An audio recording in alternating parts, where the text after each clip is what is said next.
Hola, mi nombre es Joexiani Mateo Jiménez y te voy a hablar sobre los efectos de los tumores sobre el huésped.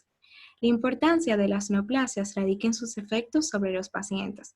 Aunque los tumores malignos son más amenazadores que los benignos, cualquier tumor, incluso benigno, puede causar morbimortalidad.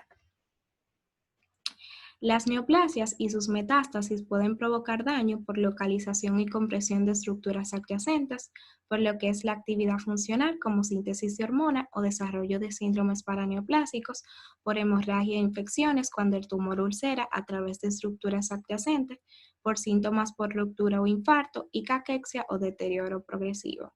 Si observamos nuestra imagen de la derecha, aquí vamos a ver un lipoma a gran aumento. Este es un buen ejemplo de cómo una neoplasia benigna imita el tejido de origen. Estos adipocitos neoplásicos no se pueden distinguir de los adipocitos normales. La localización es fundamental en los tumores benignos y malignos. Un pequeño adenoma hipoficiario de 1 centímetro puede comprimir y destruir la glándula normal circundante y dar lugar a lo que es un hipopituitarismo. Un leiomioma de 0,5 centímetros en la pared de la arteria renal puede perjudicar el suministro de sangre y provocar lo que es isquemia renal e hipertensión. Un carcinoma pequeño en el conducto colédoco puede inducir una obstrucción mortal de las vías biliares. Si vamos a nuestra imagen número 1, aquí vamos a observar la microscopía de un adenoma hipoficiario. La mayoría de los adenomas muestran citoplasma moderadamente abundante, con una morfología nuclear uniforme, cromatina punteada y nucleolos discretos. El aspecto citoplasmático generalmente se correlaciona con el contenido de células secretoras que contienen hormonas. Vale destacar que un adenoma hipoficiario es un tumor benigno con crecimiento expansivo que destruye el resto de la hipófisis y causa endocrinopatías. Pasando a lo que es nuestra imagen número 2, aquí vamos a ver un ejemplo de lo que son las leiomiomas, en este caso una leiomiomatosis peritoneal diseminada, conocido como LPD, el cual es un trastorno poco frecuente que se caracteriza por la presencia de numerosos leiomiomas diseminados por todo el peritoneo y el epiplón. Se observa con mayor frecuencia en mujeres en el grupo de edad reproductiva, pero ocasionalmente puede ocurrir después de la menopausia. El número de tumores varía de unos pocos a cientos y el tamaño varía de unos pocos milímetros a 2,5 centímetros. Histológicamente, estos leiomiomas no muestran atipia, ni necrosis o aumento de la actividad mitótica. Pasando ya a lo que es nuestra imagen número 3 o carcinoma en el conducto colédoco, aquí vamos a ver una muestra de una mezcla íntima de células tumorales con característica del carcinoma hepatocelular inequívoco y colangiocarcinoma, dígase células que van desde cuboidales a columnares con citoplasma anfofílico, nucleolos discretos, formación de glándula y mucina. En relación a los efectos por la producción de hormonas, se observa producción de hormonas en neoplasias benignas y malignas que se originan en las glándulas endocrinas. Adenomas y carcinomas originados en las células beta de los islotes pancreáticos de Langerhans. Estos pueden producir un hiperinsulinismo que puede ser mortal. De manera parecida, algunos adenomas y carcinomas de la corteza suprarrenal dan lugar a corticosteroides que afectan al paciente. Por ejemplo, la aldosterona provoca retención de sodio, hipertensión e hipopotasemia. Es más probable que esta actividad hormonal se produzca en un tumor benigno bien diferenciado que en el carcinoma correspondiente. Un tumor puede ulcerarse a través de la superficie produciendo hemorragia o una infección secundaria. Las neoplasias benignas o malignas que obstruyen la luz intestinal pueden quedar atrapadas por la fuerza peristáltica del intestino y causar lo que es una invaginación o una obstrucción o un infarto intestinal. Las neoplasias, sean benignas o malignas, inducen problemas por diferentes vías, pero estos son menos habituales que lo que es la caquexia cancerosa. Y ustedes se preguntan, al igual que yo, ¿qué es la caquexia cancerosa? Pues la caquexia cancerosa se define como la pérdida de grasa corporal, masa corporal magra y debilidad profunda. Esta está acompañada de anemia y anorexia en pacientes con cáncer. Existe cierta correlación entre el tamaño y el grado de diseminación del cáncer y la gravedad de la caquexia. Sin embargo, esta no está causada por las demandas nutricionales del tumor, aunque los pacientes con cáncer con frecuencia están anoréxicos. Dicho esto, entendemos que el concepto de caquexia es sumamente importante, ya que todo paciente con cáncer, al final de su vida, presenta mucha pérdida de peso. Las pruebas actuales indican que la caquexia es consecuencia de la acción de factores solubles como las citocinas producidas por el tumor y el huésped, o sea, la activación de la respuesta inflamatoria que es mediada por el tumor va a activar lo que es la caquexia. En pacientes con cáncer, el gasto calórico es alto y el ritmo metabólico basal aumenta. Esto será a pesar de una menor ingesta de alimentos. Esto entrará en contraste con la menor tasa metabólica que se produce como respuesta a la adaptación a la inanición. No se conoce del todo la base de estas anomalías metabólicas, aunque se sospecha que en la caquexia interviene el factor de necrosis tumoral alfa, conocido como TNF. Este es producido por los macrófagos en respuesta a las células tumorales o por las mismas células tumorales. El factor de necrosis tumoral alfa suprime lo que es el apetito e inhibe la acción de la lipoproteína lipasa, inhibiendo así la liberación de ácidos grasos de las lipoproteínas. También tenemos lo que son las interleucinas, la 1B y la 6, que son producidas por células tumorales y del huésped en la masa tisular. Además, en el suero del paciente se ha detectado un factor movilizador de proteínas denominado factor inductor de la proteólisis que causa la descomposición de proteínas del músculo esquelético por la vía ubiquitina proteasoma. También se han encontrado otras moléculas con acción lipolítica. No existe ningún tratamiento satisfactorio para la caquexia del cáncer que no sea la eliminación de la causa subyacente, que es el tumor. Cabe destacar que la caquexia cancerosa se asocia a la pérdida de grasa y músculo magro, al aumento del metabolismo basal y los signos de inflamación generalizada. Antes de pasar a lo que es los síndromes paraneoplásicos, es importante y necesario comprender que no solo los tumores malignos causan daño a los tejidos circundantes.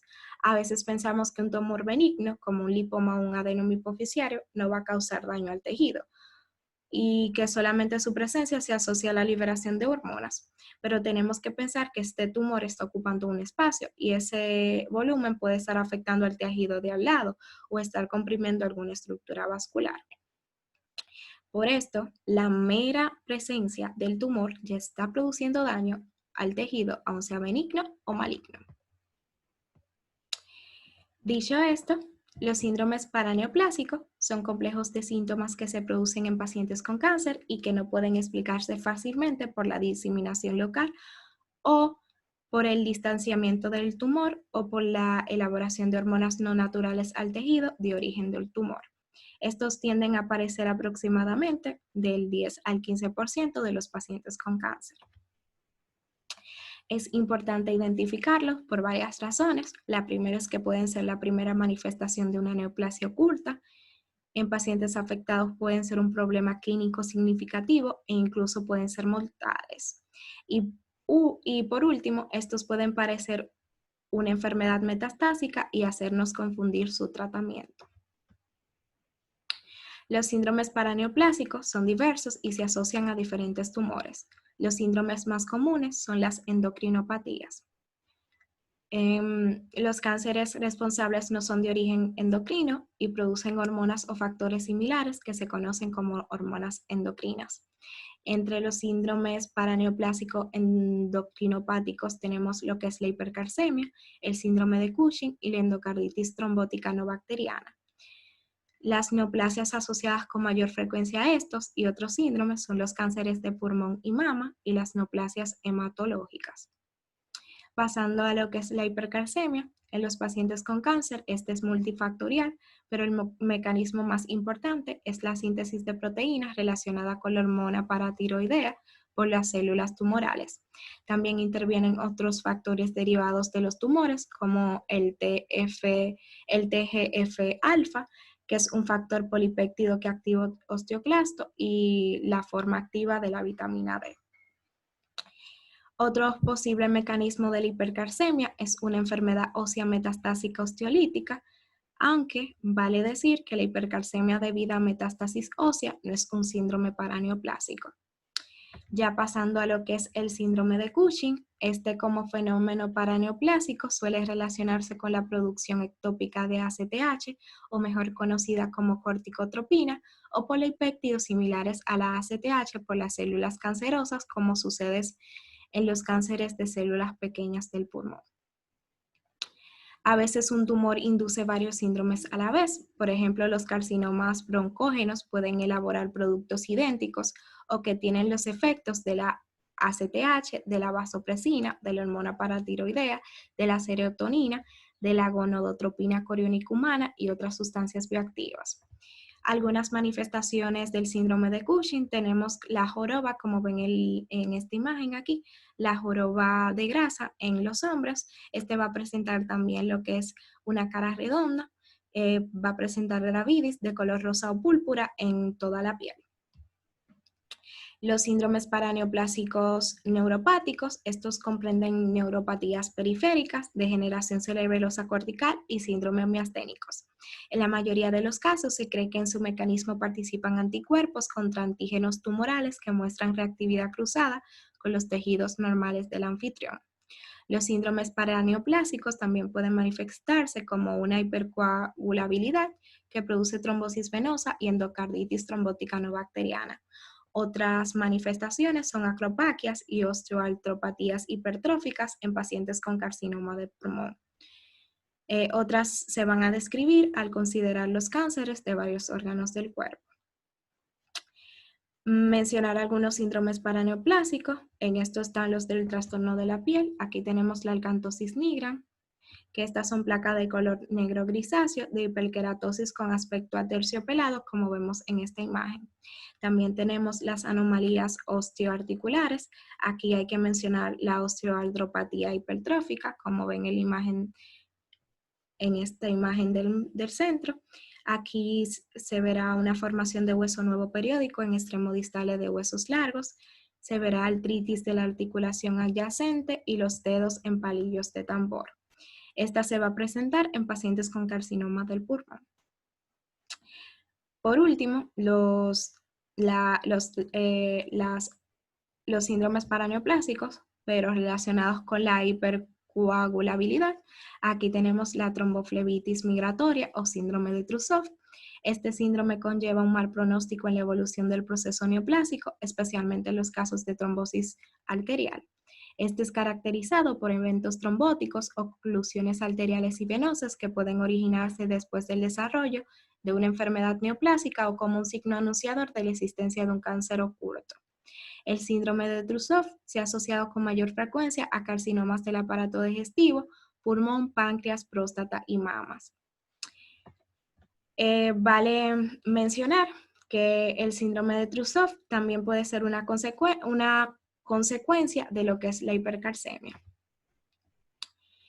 Aquí tenemos un cuadro. En este cuadro observamos algunos síndromes paraneoplásicos. Dicho cuadro es sumamente importante, ya que a veces hay manifestaciones en tumores que nosotros no entendemos. Un ejemplo para aclarar esto es que un paciente tenga síndrome de Cushing y no tiene ningún problema suprarrenal ni adenohipoficiario, pero es síndrome de Cushing. Entonces, ¿qué es lo que nosotros debemos hacer? Debemos de ir al cuadro a ver cuáles son las manifestaciones, las demás manifestaciones asociadas a este síndrome paraneoplásico y así poder tratarlo. Ya a modo de resumen, vimos los aspectos clínicos de los tumores, la caquexia, que es la destrucción progresiva de la grasa corporal y de la masa corporal magra, acompañada de una debilidad profunda, anorexia y anemia, producida por la liberación de factores por el tumor o por las células inmunitarias del anfitrión. También el concepto de síndromes paraneoplásicos, que son complejos sintomáticos que aparecen en los enfermos cancerosos y que no se explican por la propagación del tumor o por la liberación de hormonas propias de la célula originaria del tumor, como por ejemplo están las endocrinopatías, los trastornos de la piel, las anomalías osteoarticulares y los trastornos de hipercoagulabilidad. Destacar también los conceptos de gradación y estadificación de tumores, que estos proporcionan una estimación semicuántica del comportamiento clínico de un tumor. Son útiles para el pronóstico y planificación del tratamiento. Estos son explicados a profundidad por la doctora Mariel Pacheco en su video de diagnóstico, gradación y estadificación, que te invito a verlo. Nada, eso fue todo de mi parte. Muchas gracias y pasen feliz resto del día.